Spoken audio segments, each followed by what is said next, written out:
Hermanos y hermanas, reciban un saludo lleno de paz.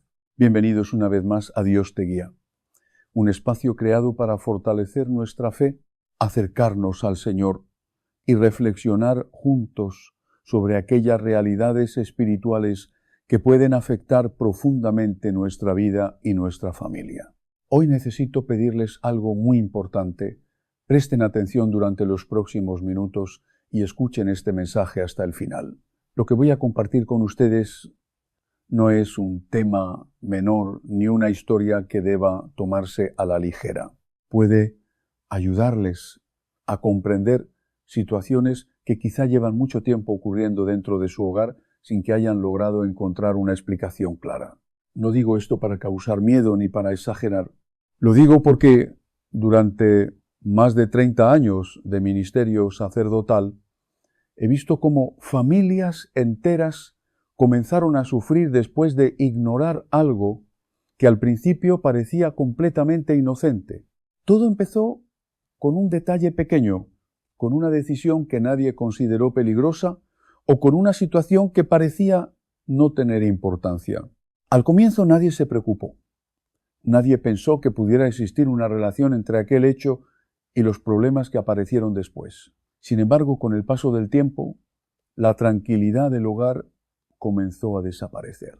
Llegaron las discusiones, las pérdidas, las enfermedades y una serie de dificultades que parecían no terminar nunca.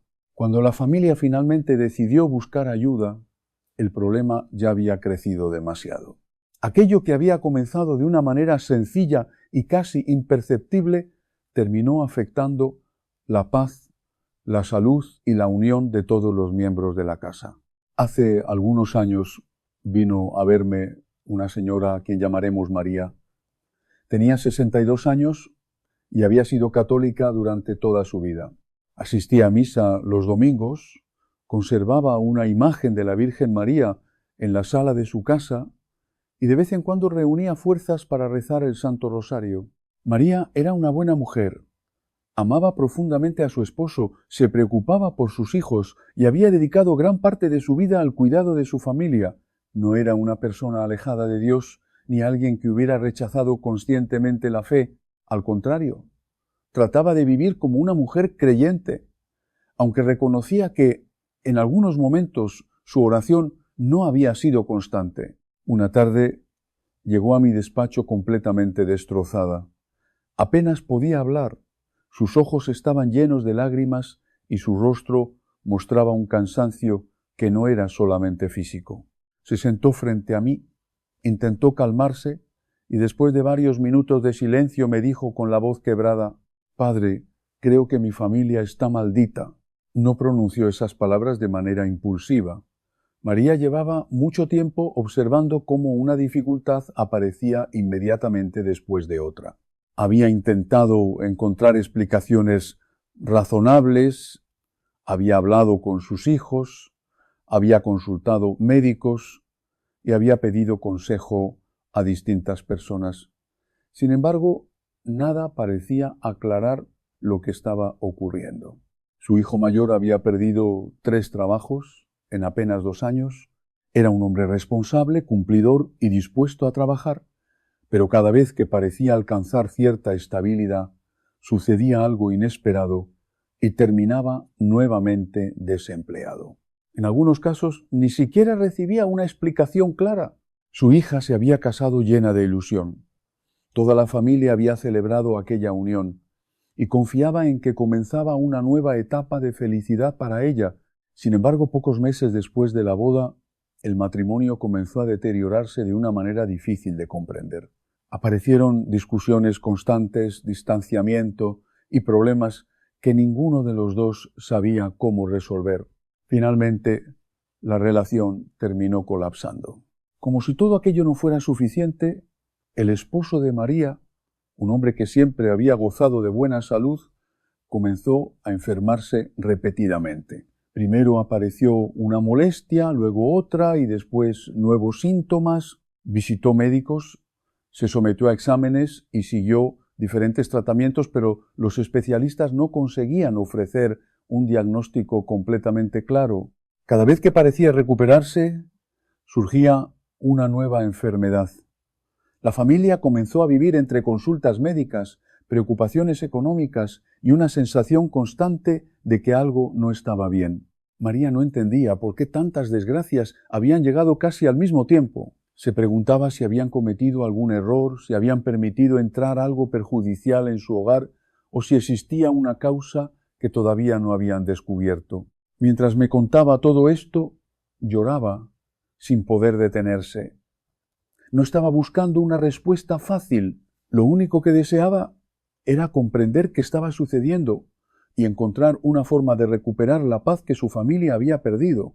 Y ella misma sentía una pesadez interior, una tristeza profunda, una sensación de que algo oscuro la rodeaba, que no la dejaba dormir, que le quitaba las ganas de orar, que la alejaba de los sacramentos. Cuando comencé a hablar con María, a hacerle las preguntas pastorales de rigor, descubrí algo que ella misma había olvidado casi por completo. 2 años antes, una vecina muy amable le había regalado una figura decorativa preciosa, una figura de cerámica que María colocó en su sala. Esa vecina, como después se supo, era practicante activa de santería. Y esa figura, hermanos, no era simplemente un adorno. Cuando la sometimos a bendición y oración de liberación, siguiendo los protocolos de la Iglesia, la reacción fue tan extraordinaria que incluso el otro sacerdote que me acompañaba quedó sin palabras. Les cuento esto no para asustarlos, sino porque el Señor me ha puesto en este canal con una misión muy clara: proteger almas. Y no puedo proteger lo que no saben que está en peligro. Hermanos, si este mensaje está tocando su corazón en este momento, si sienten que algo de lo que voy a decir hoy les habla directamente, les pido por favor que se suscriban a este canal y activen la campanita de notificaciones ahora mismo. No lo pido por vanidad, lo pido porque hay miles de almas que están en este momento siendo atacadas espiritualmente y que no tienen a nadie que les diga la verdad con caridad y con firmeza. Ustedes pueden ser instrumentos de Dios hoy. Compartan este vídeo con ese familiar que va con curanderos, con esa amiga que consulta el tarot, con ese hijo que se metió en el yoga energético o en la nueva era. Puede ser que Dios los colocó frente a esta pantalla precisamente para que lo compartan y salven un alma de la perdición. Eso tiene valor eterno, hermanos. Eso tiene valor eterno. Ahora bien, vamos al corazón de lo que necesitan saber. Hoy vamos a hablar de las 8 señales ocultas de que puede haber brujería o un trabajo espiritual en contra de usted o de su familia. Y cuando digo ocultas, no me refiero a cosas sobrenaturales visibles, sino a manifestaciones que la mayoría de las personas atribuyen a la mala suerte, a la casualidad, a problemas psicológicos o simplemente a que así es la vida, sin saber que detrás puede haber una acción real del maligno. Antes de entrar a las señales, necesito establecer algo muy importante desde el punto de vista doctrinal, porque la Iglesia Católica no es ambigua en esto. El Catecismo de la Iglesia Católica, en el número 2116, dice con toda claridad: todas las prácticas de magia o hechicería mediante las que se pretende domesticar potencias ocultas para ponerlas a su servicio y obtener un poder sobrenatural sobre el prójimo, aunque sea para procurarle la salud, son gravemente contrarias a la virtud de la religión. No hay zona gris aquí, hermanos. No hay área difusa. Y en el número 2117 continúa: el recurso a las llamadas medicinas tradicionales no justifica ni la invocación de potencias malignas, ni la explotación de la credulidad ajena. La Iglesia lo sabe. La Iglesia lo ha sabido siempre. Y el Señor mismo, en el Deuteronomio capítulo 18, versículos 10 al 12, advierte con una claridad que hiela la sangre: que no haya entre ustedes quien haga pasar a su hijo o a su hija por el fuego, ni quien practique adivinación, ni agüero, ni hechicería, ni encantamiento, ni quien consulte a los fantasmas y espíritus, ni quien interrogue a los muertos. Porque todo el que hace estas cosas es abominación para el Señor. Abominación, hermanos, esa es la palabra que usa Dios. Pero atención, porque aquí viene algo que mucha gente no entiende bien. La brujería, los trabajos espirituales, los amarres, las maldiciones, las limpias hechas por curanderos que invocan espíritus. Todo esto no solo daña a quien lo practica, puede afectar a personas completamente inocentes, que son el objetivo de ese trabajo. Y aquí es donde entra nuestra plática de hoy. Primera señal, una racha de desgracias inexplicables y encadenadas. Hermanos, la vida tiene sus dificultades normales, eso es verdad. Pero hay una diferencia entre los sufrimientos ordinarios de la existencia humana y una cadena de calamidades que se encadenan unas con otras, de manera que desafía toda explicación natural. Cuando en el lapso de pocos meses o un año una familia pierde el trabajo, tiene un accidente, enfrenta una enfermedad grave, sufre problemas legales, tiene un incendio, experimenta robos. Y cada vez que parece que la situación mejora, aparece una nueva desgracia, ese patrón, hermanos, merece atención pastoral seria. He conocido familias donde esto era así de claro. Un matrimonio en particular, que no voy a identificar de ninguna manera, vino a verme después de perder su casa, su negocio, su salud y estar al borde del divorcio. Todo en 18 meses.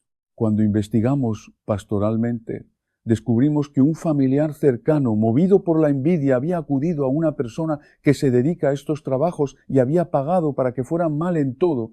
¿Qué hicimos?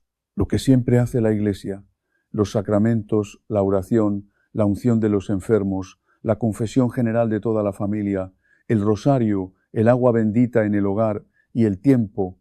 Y hoy esa familia está bien.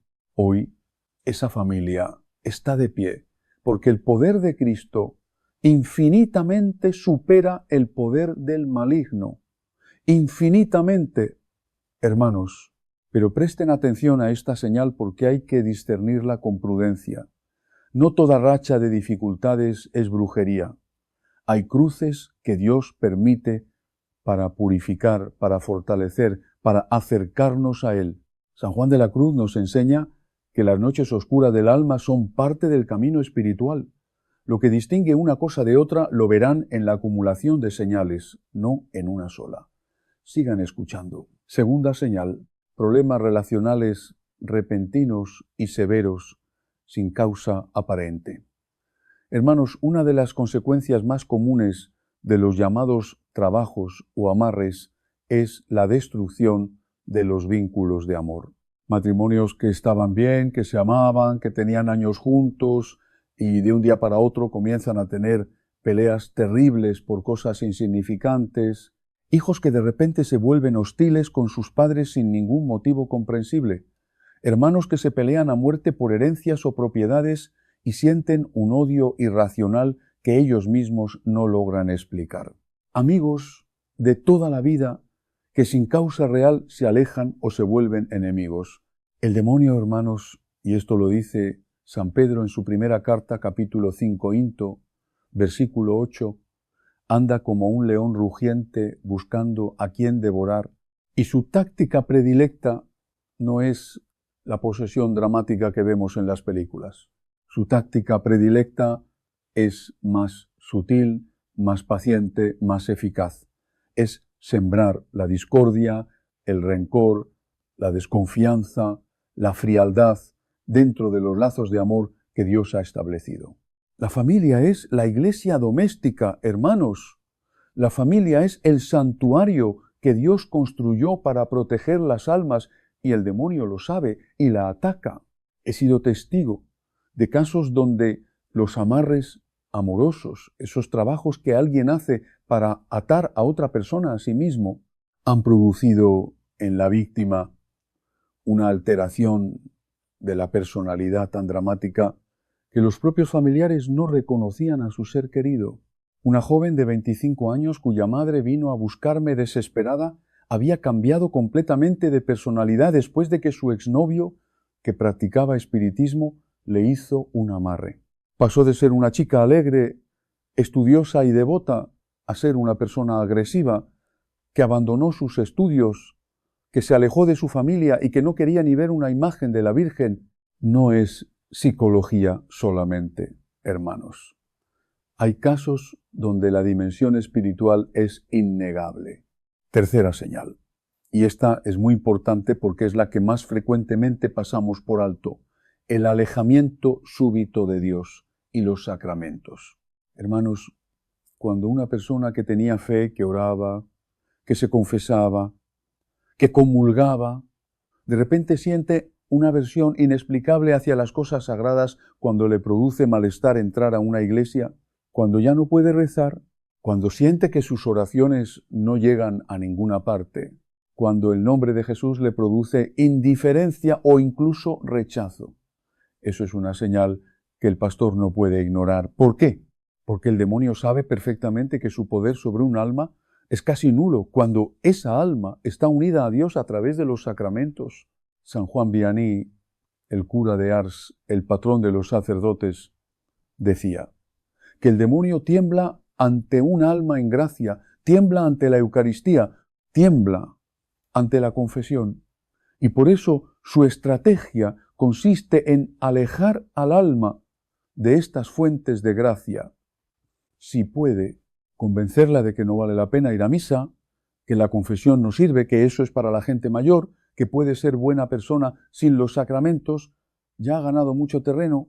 Cuando ese alejamiento es repentino, inexplicable y va acompañado de otras señales de las que estamos hablando hoy, la Iglesia enseña que puede haber una influencia demoníaca activa que requiere oración, de liberación y atención pastoral especializada, no automáticamente una posesión. Hermanos, atención.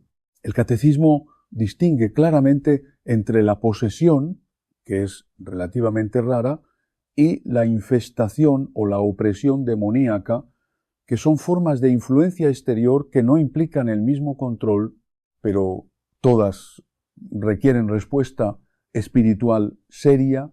Cuarta señal: objetos extraños o misteriosamente colocados en el hogar o en pertenencias personales. Esto, hermanos, es algo que los que llevamos años en el ministerio pastoral y de liberación conocemos muy bien. Los practicantes de brujería, de santería, de espiritismo y de otras formas de ocultismo frecuentemente utilizan objetos materiales como vehículos para sus trabajos. Pueden ser muñecos, figurillas, bolsitas con hierbas o polvos, fotos con escrituras en el reverso, cintas de colores anudadas alrededor de objetos, huevos escondidos en rincones, frascos enterrados cerca de la puerta de la casa, aceites untados en objetos que se regalan, velas o restos de velas, sal negra y muchas otras cosas. ¿Cómo llegan estos objetos al hogar, hermanos? De maneras que parecen completamente inocentes. Un regalo aparentemente amable, flores que alguien deja en la puerta, comida que alguien invita, ropa usada que alguien regala, con buena intención o con no tan buena intención. A veces los propios miembros de la familia son utilizados sin saberlo para introducir estos objetos en el hogar. Recuerdo el caso de una familia donde la nuera, que no sabía lo que hacía porque era una persona inocente, recibió de su madre un mantel bordado muy bonito como regalo de bodas. Lo que ella no sabía es que su madre había llevado ese mantel a un brujo para que le hiciera un trabajo encima, con la intención de destruir ese matrimonio porque no aprobaba la unión. La nuera, sin ningún dolo, colocó ese mantel en su mesa y durante meses esa casa fue un campo de batalla. Cuando finalmente, por una conversación pastoral profunda, salió a la luz el origen del mantel y lo retiramos de la casa, la situación comenzó a estabilizarse. Casualidad. En 30 años, hermanos, he visto demasiados casos similares para creer en casualidades. ¿Qué hacer si encuentran objetos sospechosos en su hogar? no los toquen con las manos desnudas y pueden evitarlo. No los quemen en casa, llévenlos a su sacerdote o comuníquense con alguien del ministerio de liberación de su parroquia. Y sobre todo, bendigan su hogar, hermanos. El agua bendita en cada rincón de la casa, la imagen de la Sagrada Familia, el crucifijo en la entrada. Estos no son supersticiones, son sacramentales que la Iglesia ha consagrado durante siglos precisamente como instrumentos de protección espiritual. Quinta señal: sueños perturbadores, presencias nocturnas y fenómenos físicos inexplicables. Hermanos, todos tenemos sueños malos de vez en cuando. Eso es parte de la vida humana. Pero hay una diferencia entre una pesadilla esporádica y un patrón sistemático de sueños aterradores recurrentes, en los que aparecen figuras oscuras, voces, presencias que amenazan o en los que la persona siente que algo la sofoca o la presiona. A esto los textos de espiritualidad clásica le llaman ataques nocturnos y la tradición de la Iglesia lo reconoce como una forma de opresión demoníaca que puede tener como puerta de entrada a los trabajos de brujería. Junto con esto pueden presentarse fenómenos físicos inexplicables en el hogar. Ruidos sin causa, puertas que se abren o cierran solas, objetos que se mueven o desaparecen, animales domésticos que se comportan de manera extraña en ciertos rincones de la casa, olores extraños que aparecen y desaparecen. Ahora bien, hermanos, y esto lo digo con todo el peso de mi responsabilidad pastoral, hay que distinguir siempre, primero, las causas naturales. Hay problemas de salud, de plomería, de estructura de la casa, de ansiedad psicológica que pueden producir estas experiencias. La Iglesia siempre pide el discernimiento prudente antes de llegar a conclusiones espirituales. Pero cuando ya se han descartado razonablemente las causas naturales, cuando los síntomas persisten y se acumulan, cuando coinciden con otras señales de las que estamos hablando, entonces la Iglesia tiene los recursos pastorales para intervenir. La bendición del hogar, la aspersión con agua bendita, la oración en el nombre de Jesús, la Eucaristía llevada al hogar cuando el sacerdote lo considera apropiado, el rezo del rosario en familia. Estas son las armas de nuestra fe, hermanos, y son poderosas. Son infinitamente poderosas. Sexta señal: enfermedades físicas, crónicas o inexplicables que no responden a tratamiento médico. Seré muy cuidadoso aquí porque no quiero en ningún momento llevar a nadie a dejar un tratamiento médico. Los médicos son servidores de Dios y la Iglesia siempre ha apoyado la medicina.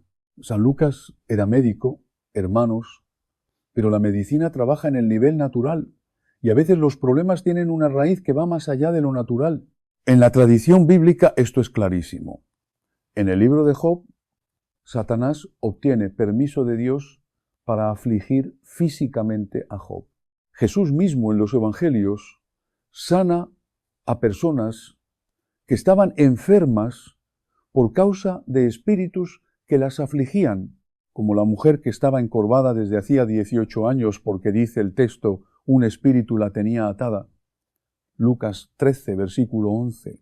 La Iglesia no enseña que toda enfermedad tiene causa espiritual, pero sí reconoce que hay casos donde la dimensión espiritual está presente. ¿Cuándo sospechar esto? Cuando la persona ha pasado por múltiples médicos sin diagnóstico claro, cuando los tratamientos prescritos no producen el efecto esperado, cuando los síntomas aparecen y desaparecen sin patrón comprensible, cuando los análisis clínicos salen normales, pero la persona claramente no está bien, cuando la enfermedad comenzó repentinamente después de un evento significativo como la visita de alguien, la recepción de un objeto, la participación en alguna práctica ocultista.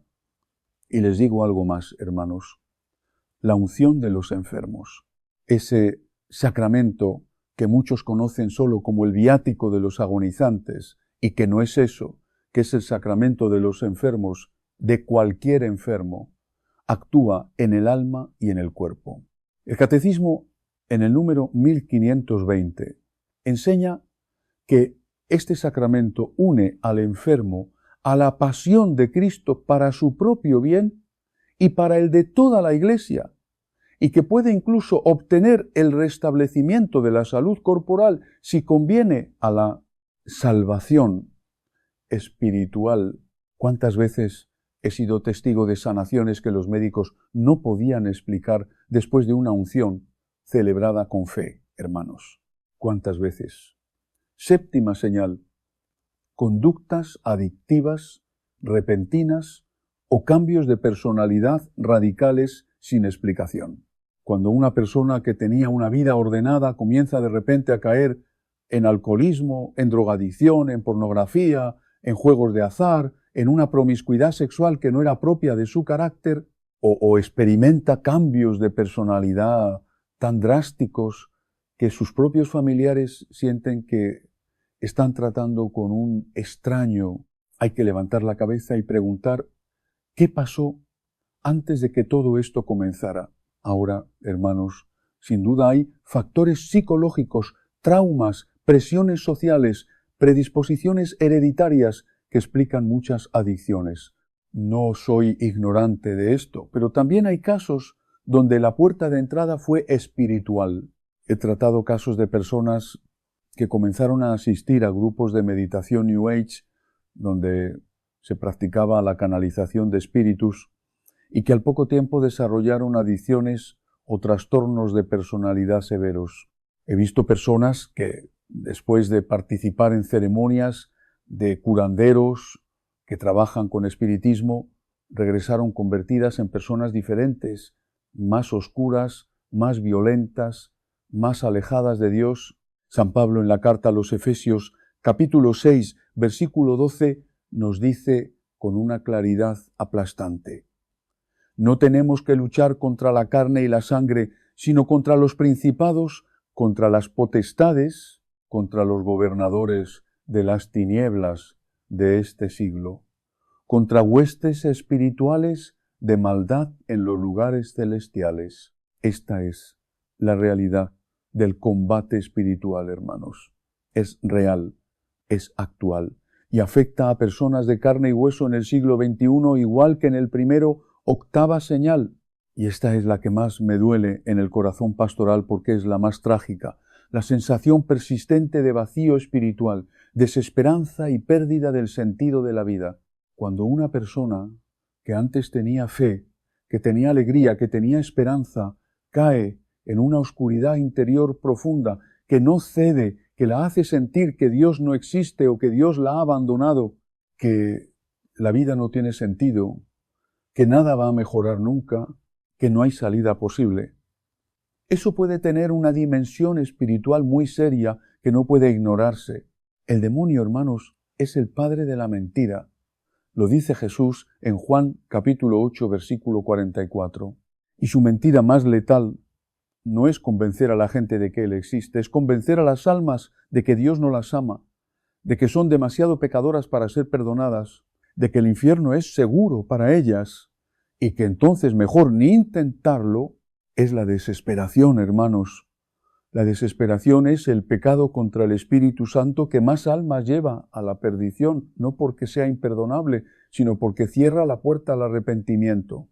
He tenido en este ministerio el dolor de atender personas que llegaron al borde del suicidio después de haberse metido en prácticas ocultistas. No exagero, lo he visto. El ocultismo abre puertas al maligno y el maligno no viene a dar vida, viene a robar, matar y destruir. Lo dice Jesús en Juan 10, versículo 10. El ladrón no viene sino para hurtar, matar y destruir. Yo he venido para que tengan vida y para que la tengan en abundancia. Ahora bien, hermanos, hemos hablado de las señales, pero sería irresponsable de mi parte quedarse en el diagnóstico sin dar la medicina. Y la buena noticia, la extraordinaria noticia, es que la Iglesia Católica tiene todos los recursos que el alma necesita para ser liberada, protegida y sanada. Cristo venció al demonio en la cruz. Esa victoria es real, es definitiva, y nosotros tenemos acceso a esa victoria a través de los sacramentos y la vida de oración. Entonces, ¿qué hacer si reconocen en su vida o en su familia una o más de estas señales? Lo primero, hermanos, y esto es lo más urgente, es hacer una confesión general, no una confesión de rutina, una confesión profunda, seria, en la que examinen su conciencia con toda honestidad y confieran no solo los pecados recientes, sino cualquier participación que hayan tenido propia o de sus antepasados cercanos en prácticas ocultistas. Porque a veces las puertas que el maligno usa se abrieron en generaciones anteriores. ¿Han participado alguna vez en una sesión de Ouija? ¿Han ido a que les lean las cartas del tarot? ¿Han consultado a un medium? ¿Han espiritista? ¿Han usado amuletos, cristales de poder o participado en ceremonias de limpia? ¿Han pedido un curandero, un amarre o un trabajo para alguien? Todo eso necesita ser confesado, hermanos. Todo eso crea una apertura espiritual que solo se cierra a través del arrepentimiento sincero y la absolución sacramental. Lo segundo, reciban la Eucaristía en estado de gracia, con preparación, con devoción, sabiendo que están comulgando con el mismo Cristo que venció a la muerte y al demonio. La Eucaristía es el cuerpo, la sangre, el alma y la divinidad de Jesucristo. No hay poder en el universo que se le compare. Comulguen frecuentemente, hermanos, comulguen con fe, comulguen con el corazón limpio, preparado por la confesión. Una persona que comulgue en gracia es una fortaleza que el demonio no puede penetrar fácilmente. Lo tercero, el rosario diario. No lo subestimen nunca. La Virgen María en Fátima no nos pidió grandes hazañas, nos pidió el rosario, nos pidió oración y penitencia. El rosario es un arma espiritual de guerra, hermanos. Santa Catalina de Siena, Santo Domingo de Guzmán, San Luis María Griñón de Montfort, todos los grandes santos marianos lo supieron. La Virgen misma lo ha prometido. Quien rece ello fielmente no será vencido por el infierno. No se trata de magia, se trata de una promesa de nuestra Madre Celestial avalada por siglos de experiencia espiritual en la Iglesia. Lo cuarto, bendigan su hogar, consigan agua bendita de su parroquia, no del mercado, no de internet, no de ningún comercio espiritual, sino del sacerdote de su parroquia, que ha rezado sobre esa agua las oraciones que la Iglesia manda. Y con esa agua, bendigan cada cuarto de su casa, cada rincón, la entrada, las ventanas, el techo, si pueden, no en silencio, sino orando en voz alta, invocando la protección de Cristo, de la Virgen María, de San Miguel Arcángel. Pidan a su sacerdote que bendiga su hogar. Tengan el crucifijo bien visible. Tengan la imagen de la Sagrada Familia. Tengan el escapulario del Carmen sobre su pecho, que también es una promesa de la Virgen que la Iglesia ha aprobado durante siglos. Lo quinto, busquen un sacerdote de confianza, alguien formado en espiritualidad y discernimiento, y compartan con él lo que están viviendo.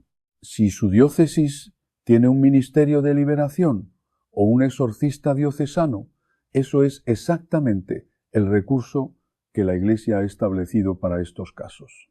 No vayan a charlatanes que se llaman a sí mismos exorcistas sin haber sido autorizados por su obispo. No vayan a grupos de oración que prometen liberaciones masivas con métodos que la Iglesia no ha reconocido. Vayan a la Iglesia, hermanos, a la Iglesia institucional, sacramental, apostólica. Ahí está la autoridad de Cristo, ahí está la gracia. Lo sexto, rompan con cualquier práctica ocultista todavía presente en su vida. Ya sé que a veces cuesta, ya sé que hay familiares que dicen que no hay nada de malo en ir con el curandero del pueblo, que el horóscopo es solo entretenimiento, que el Reiki es terapia, que la meditación New Age es solo relajación. Ya sé que suena anticuado, que suena extremo, pero hermanos, la palabra de Dios no tiene fecha de vencimiento.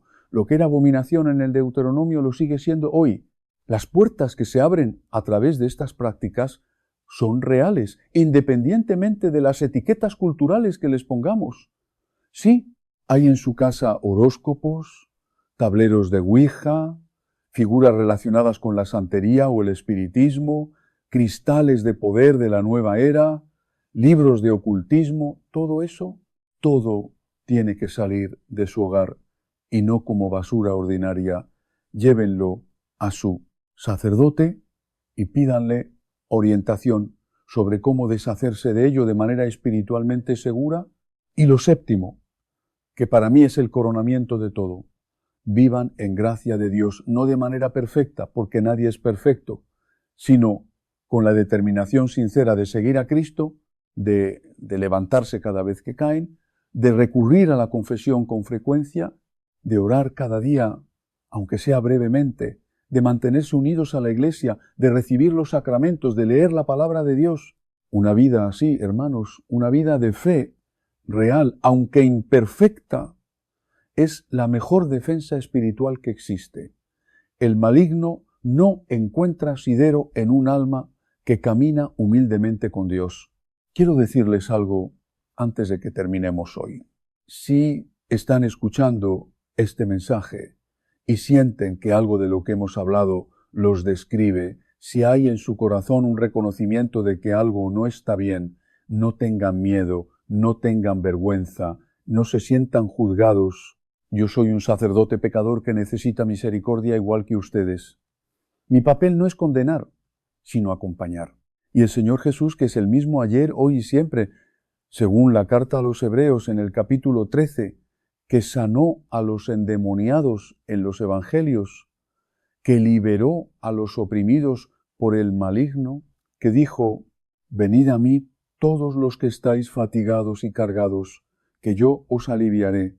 Ese mismo Señor está disponible para ustedes ahora mismo, en este momento, no mañana, ahora. La misericordia de Dios no tiene límite. El Papa Francisco nos lo repite constantemente. San Juan Pablo II hizo de la Divina Misericordia el centro de su pontificado precisamente porque el mundo necesita esa verdad desesperadamente. No importa cuánto tiempo llevemos alejados de Dios, no importa en qué prácticas hayamos incurrido, no importa qué tan oscuro se haya vuelto el camino, siempre, siempre, siempre hay regreso al Padre. La parábola del Hijo Pródigo, en Lucas 15, nos lo muestra con una ternura que me hace llorar cada vez que la leo. El Padre no espera a que el Hijo llegue, sale a su encuentro cuando todavía está lejos. Ese es nuestro Dios, hermanos, un Dios que sale a nuestro encuentro.